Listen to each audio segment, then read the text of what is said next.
देखो, दशमलव पद्धति या डेसिमल सिस्टम ऐसे सिस्टम को कहा गया है जो 10 पर आधारित है। ठीक है, अब ये क्या बात हो गई कि 10 पर आधारित सिस्टम है, क्या है बताइए थोड़ा विस्तार से। ऐसा सवाल तुम लोग की तरफ से आना चाहिए। देखिए, हम लोगों का जो गिनती है ना वो कुछ इस तरह से चलता है, 0 1 2 3 4 5 6 7 8 9। ये 10 तक का हो गया गिनती, 1 2 3 4 5 6 7 8 9 10। 10 बार गिनती कर लिए हैं, ठीक है ना। तो हमारे पास अंक 10 ही है। अब आगे की गिनती अगर करना है तो फिर से यही 0 1 2 3 4 यूज होता है, फिर से यही 0 1 2 3 4 से लेकर के 9 तक यूज हुआ। बस क्या हुआ, सबके आगे 1 लग गया और कोई डिफरेंस नहीं आया, ठीक है ना। फिर से ये सारा डिजिट खत्म हो गया, 1 0 से लेकर 9 तक का, फिर से यही 0 1 2 3 4 यूज होगा। और अब की बार क्या होगा, 2 लग जाएगा। बेसिक बात ये है कि हम लोगों का जो गिनने का पद्धति है, हम लोगों का जो तरीका हम लोगों ने डेवलप किया गिनती करने का, नंबर सिस्टम जो हम लोगों का डेवलप हुआ, उसमें 10 का बहुत बड़ा योगदान है, ठीक है ना। क्योंकि देखो, हर 10 के बाद रिपीटेशन होता है, 10 ही तो डिजिट है अपने पास, ये खत्म हो जाता है 9 के गिनती पर, तो फिर आगे का गिनती कैसे होगा। तो फिर से वही डिजिट को रिपीट करते हैं, बस आगे में 1 लगाते हैं, फिर से वही डिजिट को रिपीट करते हैं, आगे में 2 लगाते हैं। 99 पे जाके सारा 9 को डिजिट भी खत्म हो जाता है आगे लगाने के लिए, तब क्या करते हैं, तब फिर 100 मतलब 10 लगाते हैं, तब ना 100 101 102 ऐसे चलता है ना कहानी। कहने का मतलब हम लोगों का गिनती करने का जो पद्धति है, हम लोगों का जो किसी संख्या को जानने का पद्धति है, वो पद्धति फुल्ली किस पर आधारित है, 10 पर आधारित है, 10 अंकों पर आधारित है। इसीलिए कहा जाता है दशमलव पद्धति, डेसिमल सिस्टम, ठीक है। और यही कारण है कि अभी इसमें आगे की बात, अब देखो दशमलव पद्धति में ढेर सारी बातें हो सकती है, लेकिन उसके लिए क्लास 6 का सिलेबस है, अब क्लास 6 में पढ़ चुके हैं, अभी 7th चल रहा है आपका। तो हम सीधे मुद्दे पर आते हैं, यानी कि हमारा चैप्टर है घातांक, और घातांक पर आ जाते हैं। मान लो कि कोई संख्या है, या पूछा जाए कि पृथ्वी का वजन कितना है। पृथ्वी का वजन साइंटिस्ट्स ने खोज के निकाला, कैसे खोज के निकाला वो तो जाने दो। साइंटिस्ट्स ने ऐसा खोज के निकाला कि 6 के ऊपर में 24 तो जीरो बिठाएंगे ना, 1 2 3 4 5 6 7 8 9 10 11 12 13 14 15 16 17 18 19 20 21 22 23 24, कितना केजी है धरती का वजन, ठीक है। जान के पता चला कितना केजी है, इतना केजी है धरती का वजन। हो सकता है कि हम 1-2 पॉइंट से गलत हों, लेकिन मोटा मोटी इतना है, या नहीं भी है तो मान लो कि धरती का वजन इतना है। जाहिर सी बात है, धरती है, पूरा का पूरा धरती है, तो वजन तो होगा ही ज्यादा। तो साइंटिस्ट ने कैलकुलेट किया है कि धरती का वजन इतना है। अब तुम सोचो, अगर इस कैलकुलेशन को बार बार लिखना पड़े तो क्या लिखेगा। अच्छा इस संख्या में तुम गौर से देखो तो इकाई, दहाई, सैकड़ा, हजार, 10,000, लाख, 10 लाख, करोड़, 10 करोड़, अरब, 10 अरब, अब का आगे क्या, खरब, 10 खरब, आगे नील, शंख, महाशंख, वो सब का गिनती ठीक है, जानते हैं हम लोग कैसा होता होगा, एग्जैक्ट ठीक से पता नहीं है सबको कि कितना होता है। अच्छा, तुम अगर जानते भी हो, तुम लिख भी दोगे, तो वो यूनिवर्सल नहीं हो सकता। यूनिवर्सल कहने का मतलब कि उसको दुनिया का हर कोना का आदमी देख करके नहीं पहचान पाएगा। आपने मान लो कि शंख लिख दिया, कहने की एक बात बोलते हैं कि शंख लिख दिया। अमेरिका का आदमी को क्या पता शंख क्या होता है ना। और इंग्लिश सिस्टम में बिलियन तक आते आते कहानी खत्म हो जाता है, आगे फिर क्या करेंगे। तो फिर इसके लिए हम लोगों के पास बहुत ही अच्छा एक उपाय होता है जिसको हम लोग नाम देते हैं ऑर्डर ऑफ मैग्नीट्यूड। हिंदी अभी याद नहीं आ रहा है, आएगा तो बता देंगे।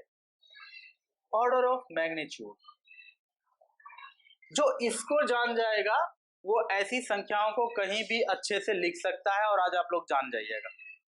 ठीक है, तो क्या है ये समझो। थोड़ा देर के लिए इसको मिटा देते हैं, ठीक है ना। ये चीज पर आएंगे फिर से, देखना ये फिर से लिखने की जरूरत नहीं पड़ेगी, आप खुद बताइएगा क्या होगा।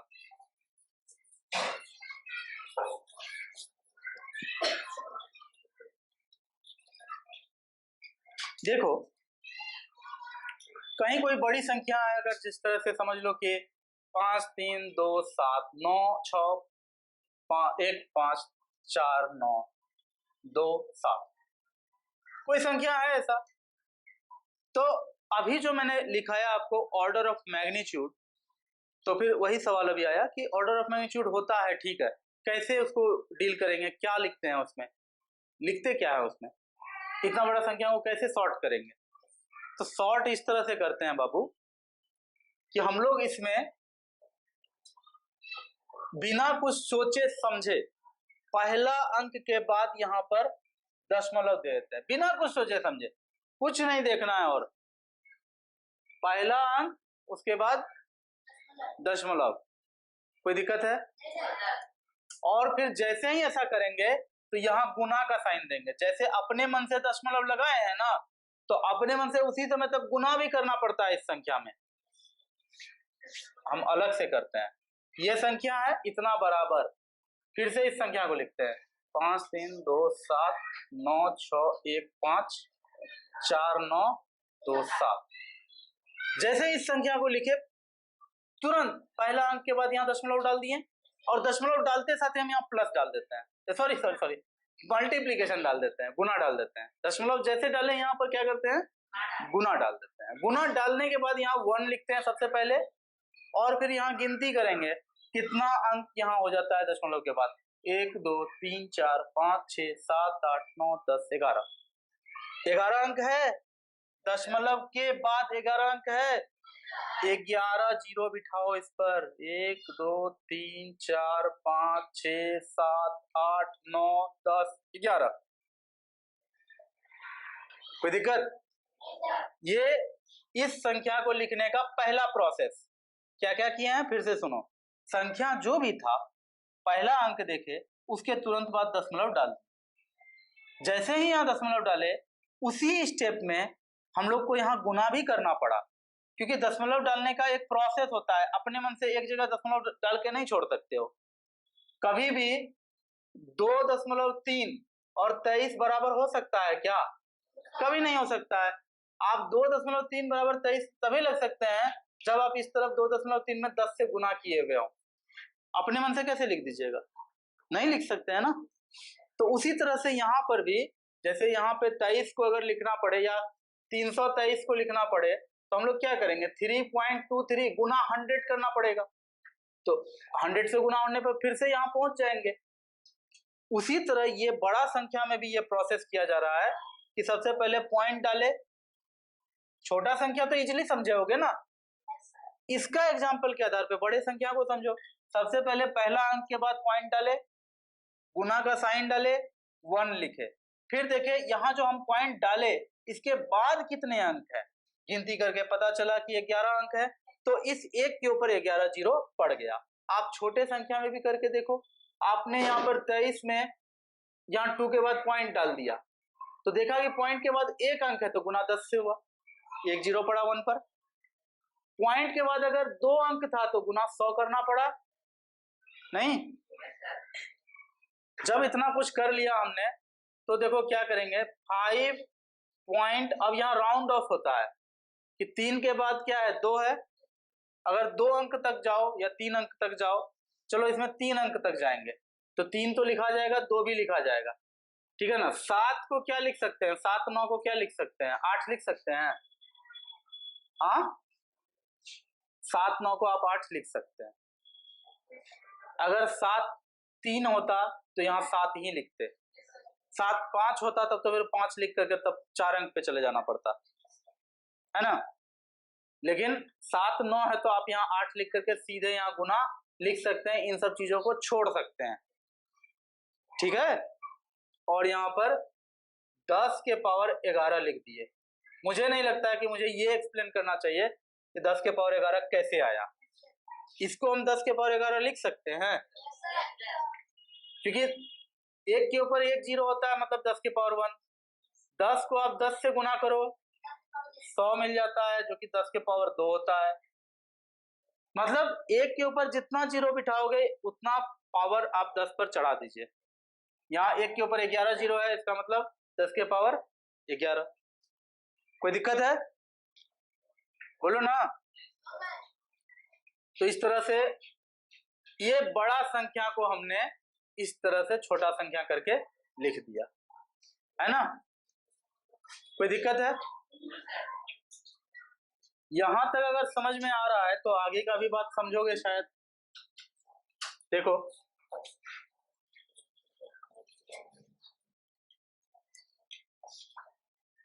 कहीं अगर लिखा हुआ है संख्या कोई 7 लाख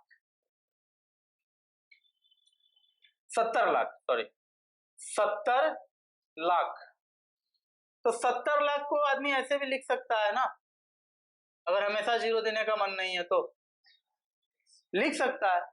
लेकिन दिक्कत यही है कि ये सिर्फ नॉर्थ इंडिया का आदमी समझेगा, तेलुगु पढ़ने वाला आदमी खास जानने गया, ये क्या समझेगा, वो उसके पल्ले कुछ ना पड़ देगा। तमिल जानने वाले का भी पल्ले नहीं पड़ने वाला, ये तो सिर्फ वही बहुत से बहुत महाराष्ट्र तक, कर्नाटका तक, उससे साउथ में जाने पर, उससे साउथ इंडिया में जाने पर, वहां देख रहा है कि महाराष्ट्र बहुत होगा तो तेलंगाना का कुछ हिस्सा, उससे साउथ में जाने पर तो फिर ये लिखा हुआ सारे लोग नहीं पढ़ पाएंगे। अमेरिकन चाइनीज को तो छोड़ दो, अपने इंडिया की बात कर रहे हैं। तमिल में लिख देंगे अगर इसको तो हम लोग नहीं पढ़ पाएंगे, है ना। इंग्लिश में लिखेंगे तो फिर चाइनीज लोग जापानीज लोग नहीं पढ़ पाएंगे, जापानीज में लिखेंगे तो बहुत लोग नहीं पढ़ पाएंगे। यूनिवर्सल नहीं हो पाएगा। यूनिवर्सल करने का मतलब सबके लिए नहीं हो पाएगा। सबके लिए तो मैथ में ही सॉल्यूशन मिलता है कि सीधा इसको लिखेंगे 7.0 गुना 1 जीरो। देखो पॉइंट यहां डाले, उसके बाद 1 2 3 4 5 6 जीरो था, लेकिन आपको पता है कि पॉइंट के बाद कितना भी जीरो हो, आप एक जीरो भी लिखेंगे तो काम चल जाएगा। आप नहीं भी लिखिए जीरो, सिर्फ 7 लिख लीजिए चलेगा। अगर दशमलव के बाद सिर्फ जीरो है तो आपको देने का जरूरी भी नहीं है दशमलव। पढ़े हो कि नहीं पढ़े हो, 6 में पढ़े हो। तो यहां पर हो जाएगा 7 इंटू 10 टू द पावर 6। फिर से करो ना गुना, देखो फिर वहीं पहुंचेंगे। तो बड़ी संख्याओं को इस तरह से घातांक के रूप में हम लोग लिख सकते हैं। आई बात समझ। तो इसका मतलब यह है कि जितना जीरो था 7 पर, 7 इंटू 10 टू द पावर उतना कर दिए, यही ना हुआ है। हाँ, आवाज नहीं आ रहा है ठीक से। चलिए, अगर ये समझ में आ गया तब तो फिर एक बात, अभी जो लिखे थे, अभी जो धरती का वजन या पृथ्वी का वजन, पृथ्वी का वजन, इसके लिए हमने क्या किया था कि 6 के ऊपर 24 को जीरो डाला था, नहीं? तो क्या हम इसको लिख सकते हैं 6 इंटू 10 टू द पावर 24।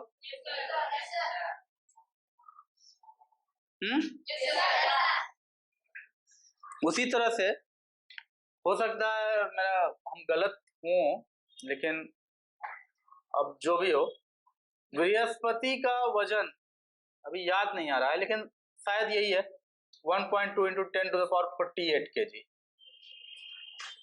तो इसी तरह से एक के मतलब 12 के ऊपर में 47 टू जीरो चढ़ता।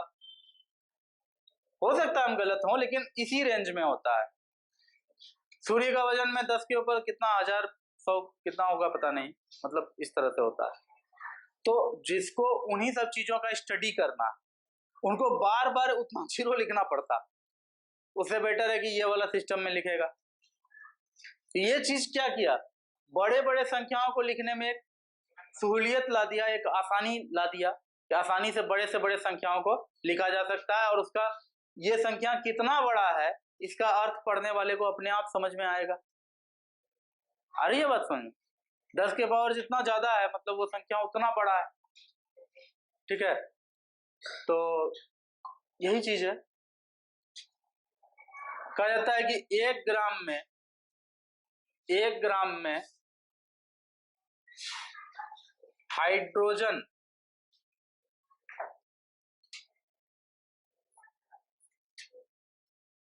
एक ग्राम नहीं 2 ग्राम हाइड्रोजन गैस में अणुओं की संख्या, ये पढ़ोगे आगे, अभी उतना दिमाग में मत लगाना कि क्या लिखा रहे हैं सर, बस हमको बड़ा बड़ा संख्या तुमको बताना है कि केमिस्ट्री भी जो पढ़ोगे 9th क्लास में, 10th क्लास में, 11th में, तो इस तरह का संख्या का जरूरी पड़ेगा। 6.22 इंटू 10 टू द पावर 24।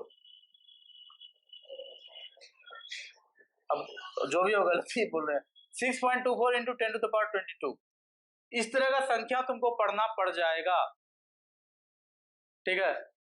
हो सकता है इन सब फैक्ट्स में मेरा कुछ गलती हो जाए, बिकॉज ये मेरा फील्ड नहीं है केमिस्ट्री का। तो कुल मिला के बात यही है कि बड़ी बड़ी संख्याओं का यूज पड़ता है। अब हमेशा 624 के ऊपर 20 तो जीरो बिठाने लगे आदमी, तो फिर साइंस का जो रिसर्च कर रहा है वो तो पीछे छूट जाएगा, पता चलेगा जीरो लगाने में ही टाइम लग गया, एक जीरो लगाने में मिस होगा तो क्या होगा, पूरा सब कुछ गलती हो जाएगा, है ना। ठीक है, यही है। तो बड़ी संख्याओं को इस तरह से ऐसे लिखा जाता है। क्या है प्रोसेस? सबसे पहले तो हम लोग क्या करते हैं, कोई भी संख्या हो उसमें क्या करेंगे, सबसे पहले पहला अंक के बाद दशमलव देकर के बाकी जो चीज जैसे है वैसे लिख देंगे, कर देते हैं ऐसा। फिर उसमें गुना करते हैं, 1 लिखते हैं, और दशमलव के बाद जितने अंक हैं उतना जीरो बिठा देते हैं, है या नहीं। और अगले स्टेप में क्या करते हैं कि इसको राउंड ऑफ करते हैं। राउंड ऑफ करते हैं मतलब कि इसको देखते हैं कि मतलब जैसे 2 के बाद 5 है तो 2 5 लिखेंगे, 2 के बाद 2 होता तो 2 ही छोड़ देते, नहीं लिखते आगे। 2 के बाद 5 से ज्यादा कोई संख्या होता तो इसके बदले 3 लिखते हैं। अरे ये बात समझ, जैसे कि 4.2 5 6 है तो 5 से ज्यादा चीज हो गया ना यहाँ, तो आप 4.26 गुना 10 के पावर 3 लिख सकते हैं इसको। आई बात समझ में? तो बड़ी संख्याओं को ऐसे हम लोग लिख सकते हैं। अब देखो यहां तक अगर समझ में आ गया होगा तो फिर ये भी जानो कि हमेशा संख्या बड़ी ही नहीं मिलती, कभी कभी संख्या बहुत ज्यादा छोटा भी होता है, बहुत ज्यादा छोटा। जैसे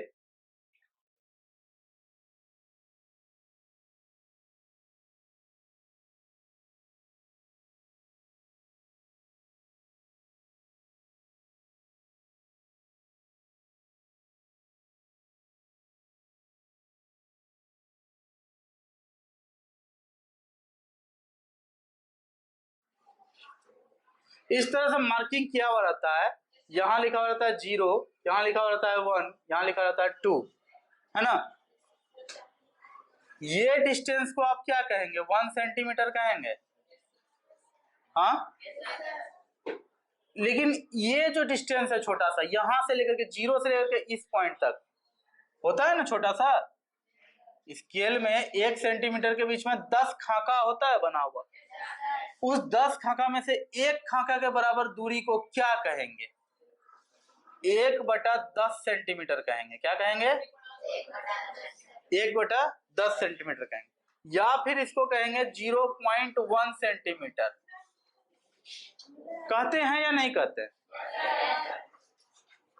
10th कहा जाता है इसको, 10th 10वां हिस्सा। तो 1 सेंटीमीटर का 10वां हिस्सा को आपने कहा 0.1 सेंटीमीटर, कहा कि नहीं कहा? कहा। तो दिक्कत नहीं है इसमें, मिटा दें तो ठीक है। दशमलव पद्धति हो गया है इसमें आपका।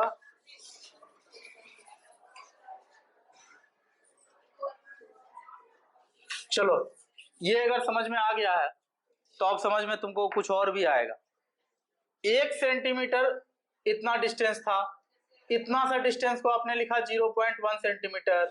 इसका मतलब है कि 0.01 सेंटीमीटर और छोटा डिस्टेंस होगा, 0.001 और छोटा डिस्टेंस होगा। लेकिन साइंटिस्ट को, आप लोग जब साइंटिस्ट बनेंगे तो उसका तैयारी अभी से करना पड़ेगा ना, है ना। अब ऐसा थोड़े कि साइंटिस्ट बन गए हैं तब जो है कि मैथ नहीं आता है इसलिए साइंस का काम रोक देते हैं, ऐसा तो होगा नहीं, अभी से सीखना पड़ेगा। तो आपको पता है वायरस जो होता है, वायरस वो आंखों से नहीं दिखता है, वो माइक्रोस्कोप से दिखता है। अब तुम सोचो थोड़ा सा, स्केल का वो जो एक हिस्सा था, 10 हिस्सा में से एक हिस्सा, 1 सेंटीमीटर का 10वां हिस्सा कितना छोटा था ना। उसके लिए हम लोग क्या यूज किए हैं, 0.1, है ना। बोले उसको भी 10 हिस्सा में अगर बांट देंगे, उसको भी अगर 10 हिस्सा में बांट देंगे तो कितना मिलेगा, 0.01 मिलेगा, है ना। उसको भी अगर 10 हिस्सा में बांट दें तो फिर 0.001 मिलेगा। इस तरह से ये चेन चलता रहेगा। तो आगे इसमें समझने का कोशिश करो कि देखिए वायरस का जो आपका आकार होता है कि वायरस का लंबाई कितना होता है सर, तो कुछ इस तरह का होता है।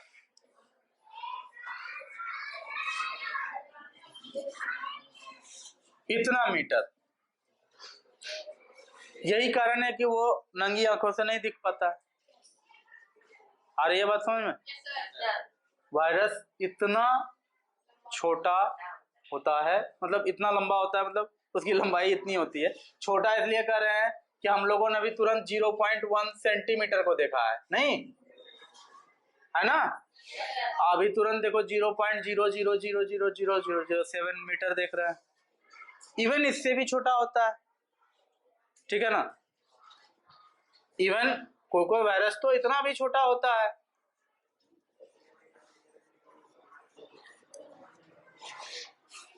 अब सवाल ये आता है, ये बड़ा वाला संख्या को भी लिखने में प्रॉब्लम था कि नहीं था, और छोटे संख्याओं को भी लिखने में समस्या आएगा कि नहीं आएगा।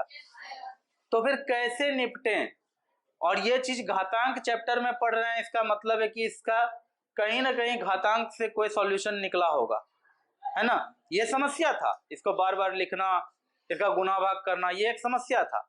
इससे निपटेंगे कैसे, तो घातांक चैप्टर है अपना, घातांक के द्वारा निपटेंगे। कैसे, देखो हम लोग ऐसा संख्या में सीधा क्या करते हैं, बट्टे डालते हैं एक ठो, और यहाँ पे 1 लिखते हैं और पॉइंट को उड़ाते हैं। जैसे पॉइंट को उड़ाते हैं उसके बाद गिनती करते हैं, पॉइंट के बाद कितना अंक था, 1 2 3 4 5 6 7 8 9 10 11 12 13 अंक था, तो नीचे 13 अंक डाल, नीचे 13 जीरो डाल दो। 1 2 3 4 5 6 7 8 9 10 11 12 13 हो गया, हो गया आपका काम। अब एक बात बताओ, यहाँ तो पॉइंट उड़ा हुआ है ना, 9 के आगे कितना भी जीरो होगा वो होगा तो 9 ही ना, गुना। यहां देखिए, इसमें पहले तो इसको हम बट्टे में ही लिखते हैं, बाद में फिर तुमको बताएंगे। 9 बटे 10 के ऊपर कितना जीरो पड़ा है, 1 के ऊपर कितना जीरो पड़ा है, 1 के ऊपर कितना जीरो पड़ा है, 13। तो क्या हम इसको 10 के पावर 13 लिख दें, यानी ऊपर में 9 बचा था, नीचे में 10 के पावर 13 लिख दें, कोई दिक्कत है? आगे तब हो जाएगा हमारे पास 9 गुना 10 के पावर -13।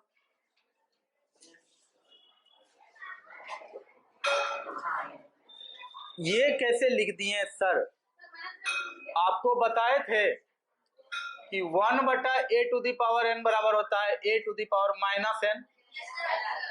तो 9 के बट्टे में है 10 के पावर 13, तो इसको ऊपर ले जाएंगे तो हो जाएगा 10 के पावर -13। तो इस तरह से हुआ, ऐसे घंटी लग गया। कल के क्लास में इसके आगे का बात करेंगे हम, ठीक है। तो अभी रखते हैं यहीं तक, थैंक यू।